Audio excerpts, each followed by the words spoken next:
Tonight, tensions with America's trade partners continues to rise. While some say we are on the brink of a trade war, others argue we are already in the middle of one.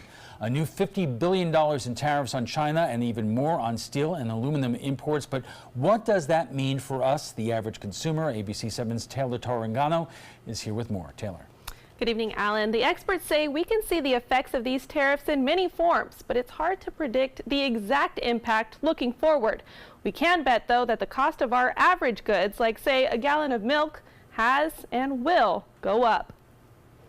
People don't realize Canada has been very rough on the United States. Everyone thinks of Canada as being wonderful, and so do I. I love Canada. But they've outsmarted our politicians for many years. An accusation by the president in April, angry over Canada's refusal to budge on a dairy tariff. The president retaliating with new tariffs of up to 24% on Canadian lumber. This is going to cost middle-class Americans who want to buy a house a lot of money. Canada standing its ground, along with Mexico and the European Union.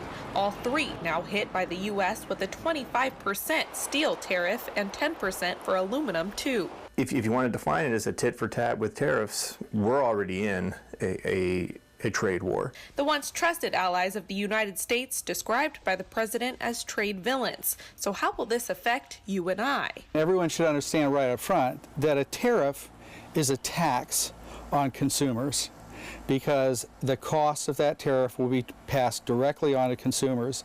So as a way of making a point, the president is engaging in an argument with our very best friends for very low stakes, and the taxpayers are paying for it. An increase in prices on the common goods like milk as a result of the dairy tariff and higher costs of steel means that new car could be more expensive too.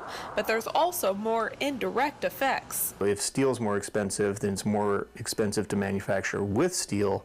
Then those prices are still going to get passed on to consumers even if you don't directly buy steel. President Trump says this is all an effort to fix the trade deficit that's been, quote, very unfair for a very long time. But in the case of Canada, is this true? Economics instructor Michael Snipes takes a look at the numbers, pulling up the trade data from the U.S. Census Bureau. There's Canada, right, and there's that deficit that the president's talking about with Canada.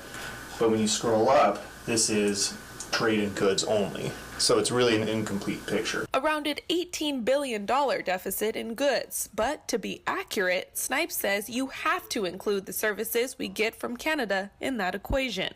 But when you bring in goods and services, it switches to a $2 billion surplus. And goods and services, that's a better measure of trade than just trade in goods. Now China, that's a whole different ballgame. When you look at a country like China, there's a lot of market distortion practices going on within China in terms of intellectual property and some other tariffs that they have on our goods that they tariff at a higher rate than we do of similar goods coming in from China to the United States. So the goal of tariffs on China really are not just about boosting domestic production of goods that we want to see here. It's also about some market distortion practices that we know the government engages in. China, which has been ripping us off, the greatest abuser in the history of this country. Perhaps the reason why Trump has just announced even more tariffs on 25% of $34 billion in Chinese products, begging the question, will this all be worth it in the end? The forces that are at play here, the interplay that goes on, are so complex and so far-reaching that it's almost impossible to predict the outcomes of these things, particularly in a world where you don't know yet how the other countries are necessarily going to respond in the long term. So far, it seems no one's any closer to backing down, only imposing a new sanction on the back of another. It's a tango many have reduced to political theater, and if you ask Professor Keith Fitzgerald, a dance that's only resulting in another hit to our country's main source of power that will soon be very hard to recover. And I'm afraid this president is squandering it incredibly quickly.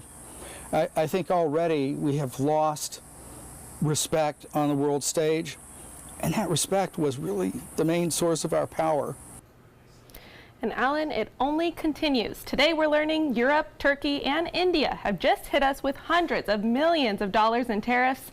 And those new Chinese tariffs imposed by the president are planned to go into effect on July 6th. China already promising to hit back with its own tariffs on the same scale and with the same intensity. Taylor, thank you. In a moment, the best economist on the Suncoast, the politics of a trade war, and don't conservatives love free trade? Next at the Trapezoid.